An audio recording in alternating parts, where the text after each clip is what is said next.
Good afternoon or morning, depending on when you're watching this. My name's Isaac, and I'm going to be hitting you with the second video from our video series for the tertiary mentorship program. This week, we're going to be talking about funding. We did have a Zoom call where we discussed funding and everyone's experience with how they went about paying for university. But unfortunately, a few technical difficulties got in the road. But I am going to, use that discussion to kind of guide what I'm going to be talking about today. And it does kind of work out better because you will probably come back to watching this video later on. Um, so having a shorter video that doesn't have as much discussion will probably be beneficial anyway. So basically, there is a few things you do need to consider before you move to university on what you need to pay for. So depending on what your parents' income is, what your parents are willing to contribute, all things like that do play a factor in kind of how you're going to go about paying for university.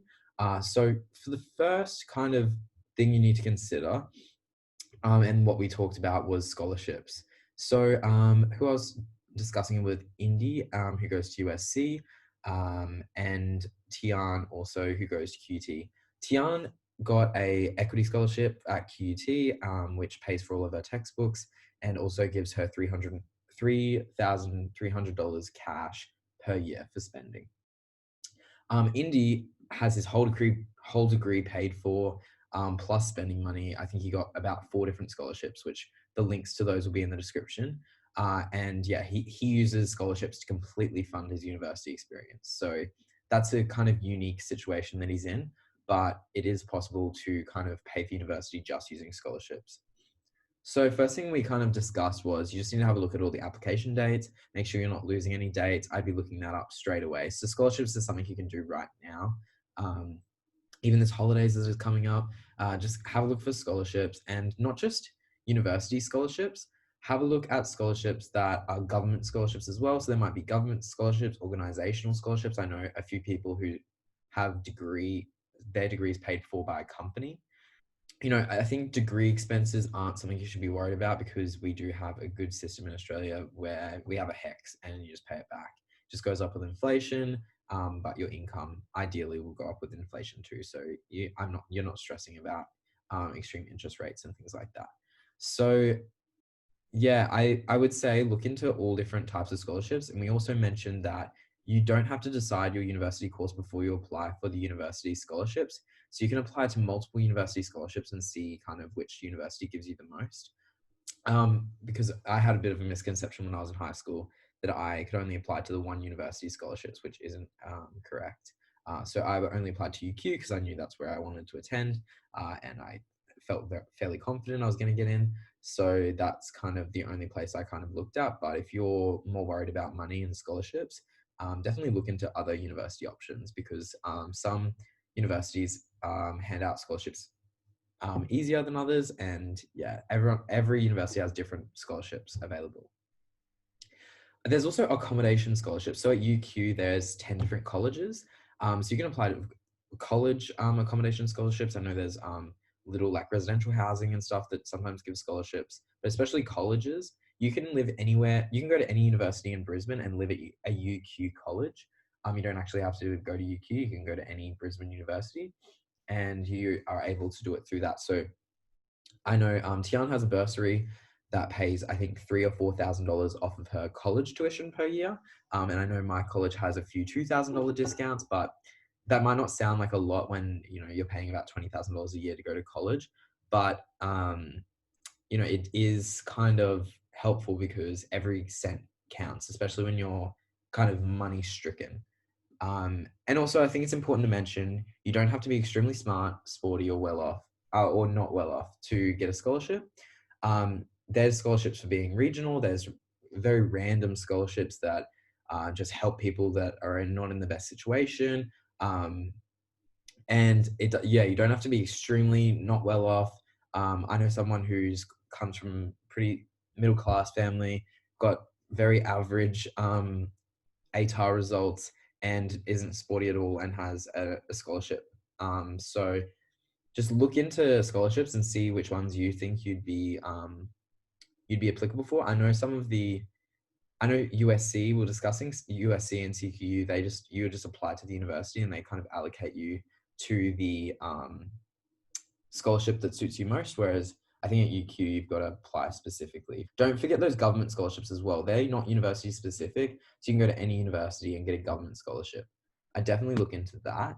And talking about government scholarships, because we're from Bundaberg, we do get this thing called a relocation scholarship if you are approved to go on Centrelink. So they put $4,500 cash into your bank account when you first move, or it's a one-off payment. And then, oh yeah, and every year after that, I think next year you get 2.7 grand. The year after that, you get 2.7, and I think it goes down to 1.5 per year. But that can pay for all of your textbooks. It can pay for expenses. Maybe your regos due around that time. It can come in handy a lot, and I used it kind of as a safety fund when I got mine. So that's kind of, yeah, still in my bank account right now. So that's kind of how I had like some of financial security. But I didn't get Centrelink until I was very late in university. I didn't get Centrelink until I was in August of that year. So yeah, I survived kind of without Centrelink and minimal like parents giving me much. So it is doable if you don't get approved for Centrelink.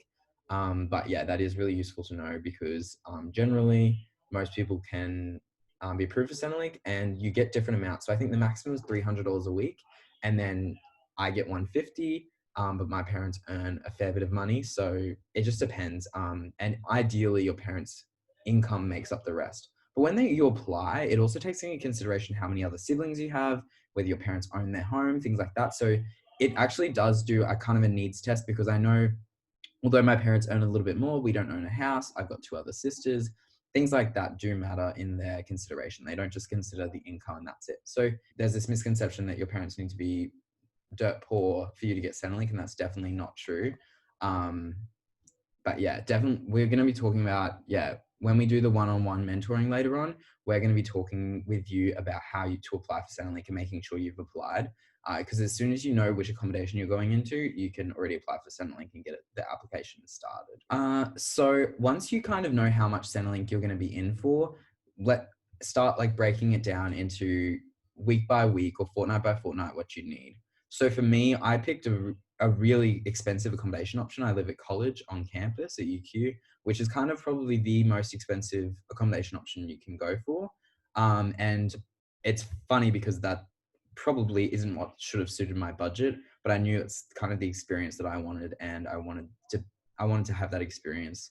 And I talked to other people who went to college, and I think it really fit my persona, and I don't regret it at all. But when I moved away, I was getting $100 from my parents, and zero Centrelink, and it was all working and saving. That was what was paying all the rest of my income. So I actually needed about $500 a week for expenses. That's including everything. So phone bill, bus card, and rent. So my rent actually included food as well. So that was 465, 10 or $20 on that bus card, which is quite expensive, but I was working two jobs at the time. So I was constantly on the bus.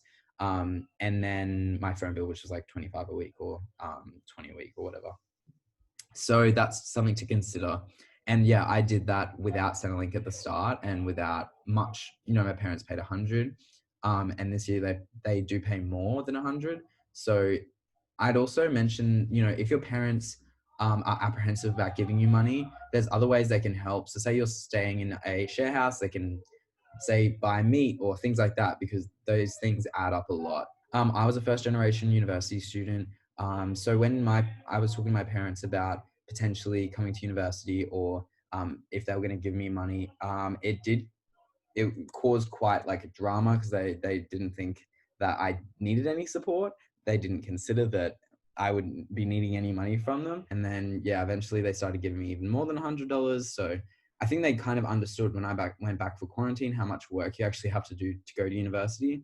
And yeah, so I was paying $400 a week just off working alone. So it is doable. So if you get disapproved from Centrelink, your parents don't want to give you a dime, working and getting $400 a week is doable. And that's all you need to live really in Brisbane. if you live in a share house and you budget well, and you still have spending money with 400 a week. Also with your savings, I know a lot of people in Bundaberg have jobs. I know I worked 2 jobs while I was in grade 12 and I saved a lot, but unfortunately when I first moved here, it kind of all went down because I had to pay deposits, I had to buy textbooks, everything. Yeah, my savings account, I moved away with 3.5 thousand, and between not working that much for about 4-5 weeks, it kind of disappeared. Because yeah, my expenses were $500 a week, so it kind of disappeared just like that. So yeah, I didn't really have savings per week, but now that I do have savings, I kind of make it an artificial income stream. So what you can do is transfer it to your parents, and then your parents transfer you every single week. That way, it forces you to budget and make it look like it's an income stream that's coming in rather than just sitting in your bank account. And then working, of course. Once you figure out how much Centrelink you need, and with your parents, if your parents don't want to give you anything, even say like $25, $50 a week, anything is better than nothing. So if your parents don't think they can afford to give you anything, odds are they're probably spending $50 a week to keep you alive while you're at home. So, have that argument even with your parents, because in the long run, it does make a huge difference. And then, yeah, once you figure out how much you're going to get from your parents, how much Centrelink you're going to be getting, and what savings you've got, and then think about how much you're going to be working. So, say you're 17, you only get paid $16 an hour, and you are going into accommodation that costs $400. Say your parents are giving you $50 a week, say you're getting 150 from Centrelink. That means you only really need to be working 15 hours a week to pay the rest of your bills, which is fantastic. But say you even had an extra $50 from your savings per week going in your bank, that means you only have to be working 10 hours a week. So, and 10 hours a week is not that much work. When I first moved to Brisbane, I was working 35, 40 hours a week, and I was really going hard at it. So it is doable. So if you think just because you're not getting any money from your parents or any money from Centrelink, it's not doable, that's absolutely wrong. And yeah, you're just gonna have to work. You will have to work harder than others, but it is completely doable.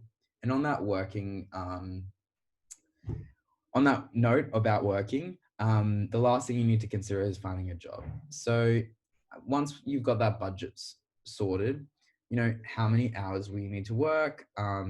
Will you need to work at all? Say your parents are paying for everything. If your parents are willing to pay for everything, do not argue out of or wanting independence. That's just the silliest thing I've ever heard in my life. Uh, if your parents are willing to pay money to you, take it, because you're going to be studying a lot and it's going to give you a lot of peace of mind. Um, yeah, and it's going to really help you in the long run. And yeah, so will you need to even work at all? If you don't need to work, it is good to just have that spending money and that little bit of, you don't have to say no to opportunities because of your income. And how many hours we need to work. So that's that whole budget thing. How many hours do you think you'll need to work to feel comfortable? For me, at the start of the year, it was like 35 hours, and that gave me a little bit of wiggle room. At the end of the year, it was only 20 hours. This year, it's literally I only need to work 12 hours to pay for everything. So yeah, it just depends on kind of where how your income is.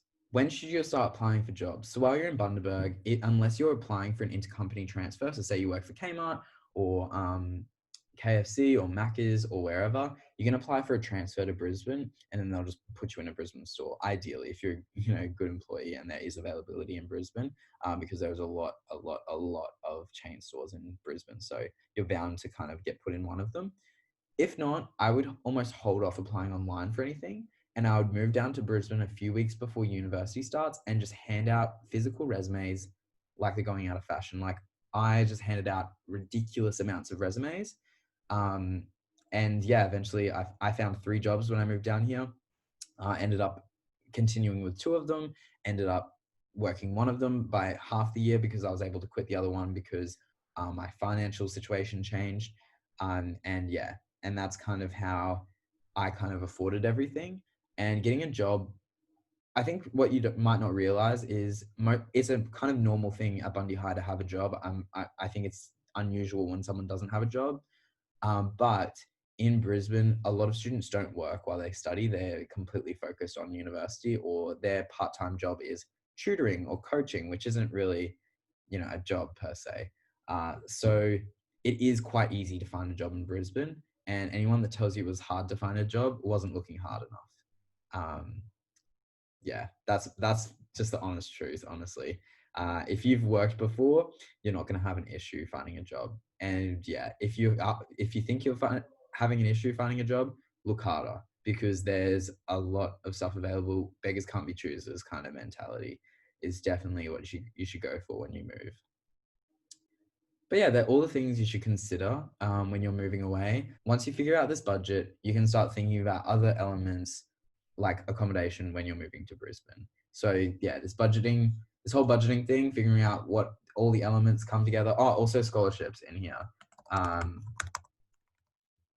yeah, once you figure out all this, you're going to have kind of the amount of money you are able to spend per week, and then you can kind of go for figure out the accommodation option for you.